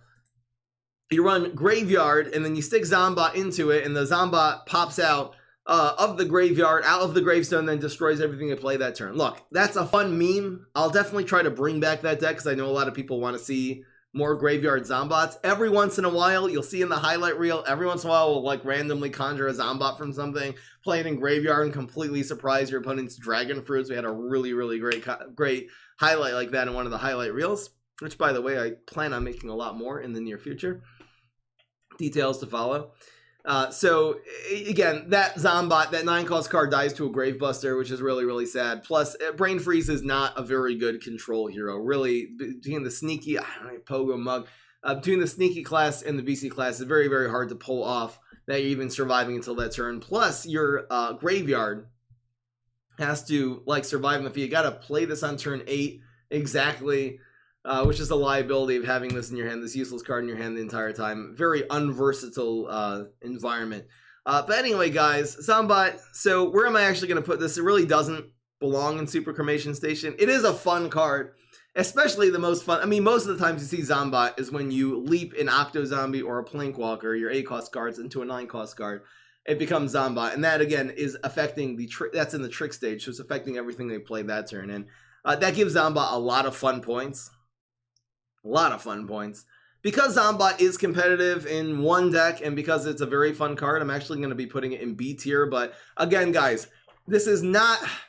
I almost shouldn't do it. I'm going to actually regret putting this in B tier, because then new players are going to see, oh, Zombot's in B tier. It's great. And they're not going to actually listen to the rant and how bad of an idea this is in most decks. But like... all right. Here you guys, budget players, new players to the game. This is in Super Cremation Station. That's where it belongs. And in fact, for most of the rants, it actually was. But at the end of the day, because of its fun value and because it is competitive in one deck, and one deck only, I will put it in B tier. It is a really, really fun card. I mean, come on. As much as I hate when people run Zombot in their deck, it's super, super fun when you can pull it off. Again, particularly in Leap decks. Alright guys, that was the Beastly class tier list. This will conclude the classes. I have a lot more tier lists to show you guys. The next one I'm going to be actually putting each class, the entire class, into a tier list, and then finally I'm going to do all the heroes, and then I'm going to do a lot of creative ideas like tribes and anything like that. Let me know again in the comment section below any creative ideas that you have for tier lists. Do not tell me to put all the environments into a tier list. I'm sick and tired of seeing that in the YouTube comments. Hope you guys enjoyed. Peace. This is Fry.